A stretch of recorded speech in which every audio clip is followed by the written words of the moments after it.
For more than 20 years, the Takugama Chimpanzee Sanctuary in Sierra Leone has taken in chimpanzees orphaned and abused by the illegal pet trade. But the challenges don't stop there for this endangered species. For VOA, Jason Patinkin visited the sanctuary near the Sierra Leone capital of Freetown and has this report. These chimpanzees arrived hungry, wounded, and traumatized, victims of illegal trafficking, but now they flourish. Since 1995, 77 chimpanzees have found refuge at the Takugama Chimpanzee Sanctuary in a national park near Freetown. Basically, this is a rehabilitation program of chimpanzees that were being kept as pets in various homes. All the chimps we have here, 99% are coming from people's homes. Chimpanzee trafficking is a brutal business which devastates wild ape populations. One chimpanzee pet at home means several other chimpanzees would have been killed in the process.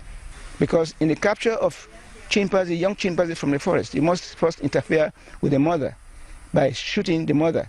You end up killing the mother first, the father, the uncles. The sanctuary is funded by the European Union, several Western zoos, and pro-environmental groups. Once in Takugama, chimps are put on a healthy diet, vaccinated, and are socialized with other chimps. But chimps are meant to live in the forest. Over time, the rescued apes are introduced into a fenced-in, semi-wild habitat. But these chimps will likely never return fully to the wild. It's like they have been used to staying with people. It's possible that even if after 20 years or 30 years you send them back to the jungle without any controlled area, they will find their way back into people's homes. Their wild cousins face another threat. Land has been cleared at such a rate that in 2010, the government was reporting just 5% of original forest remained intact. We have about 5,500 chimpanzees left in the jungle within the country. They are under very serious threat because of habitat destruction. People are indiscriminately destroying the forest. Their forest area is slowly getting to a small portion. So they are actually in a very serious danger. Within the confines of Takugama, at least, the rescued chimps can live in safety. Jason Patinkin for VOA News, Freetown.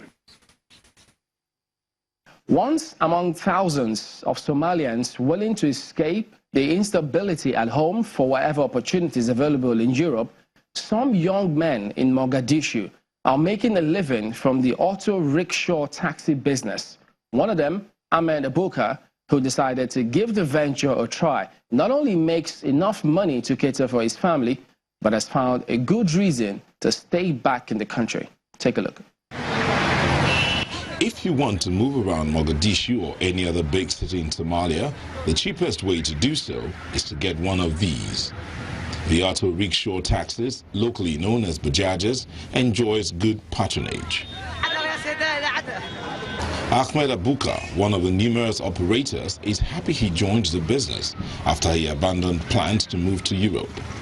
He wanted to follow the path millions of migrants from Africa, Asia and the Arab world take in search of a better life, but changed his mind at the last minute.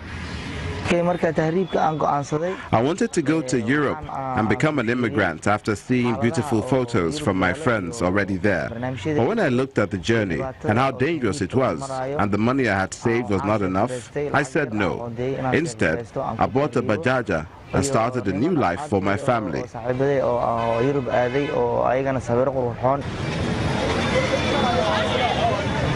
As Somalia recovers from decades of conflict, its Western-backed government is working to rebuild the nation, but it is still battling an Islamist insurgency.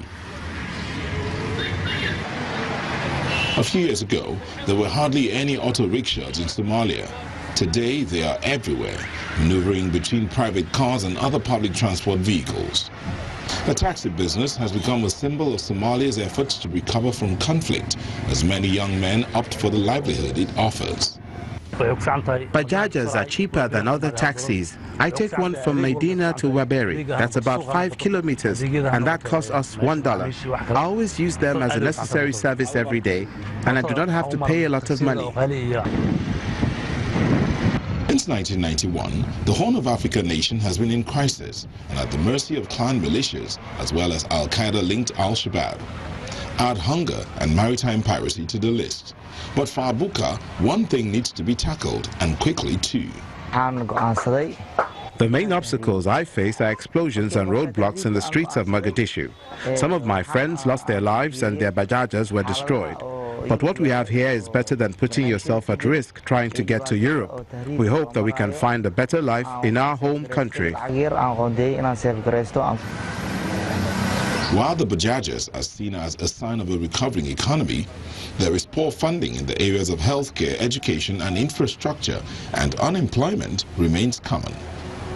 Abuka explains that he makes just enough money to care for his family and sponsor his younger siblings, but the business reinforces his decision to stay back in Somalia despite the odds. Working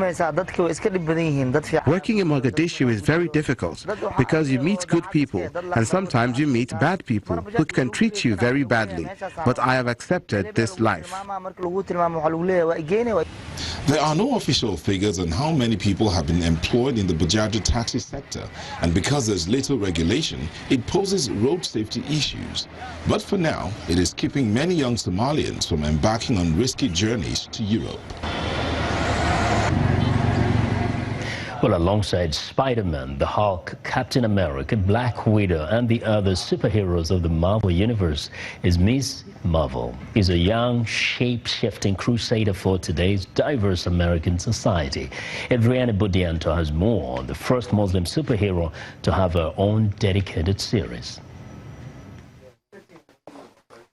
She may be a newbie in the world of Marvel superheroes, but since she burst onto the comic book scene in February of 2014, Miss Marvel has become a cultural phenomenon.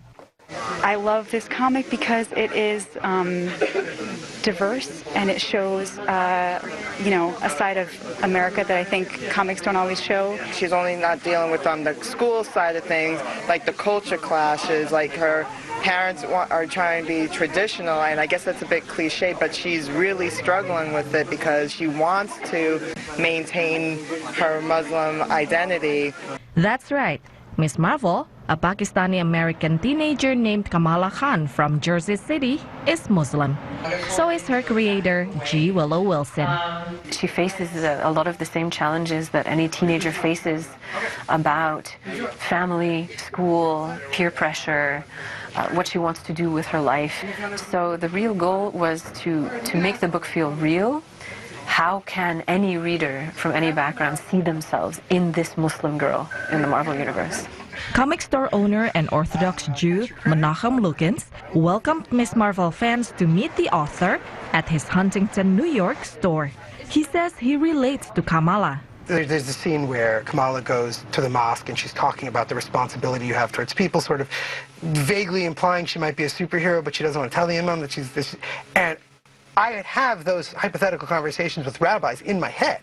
Could I be allowed on the Sabbath to break Sabbath laws, to use my superpower? Like, these are things that I thought of. So Ms. Marvel connected with me immensely.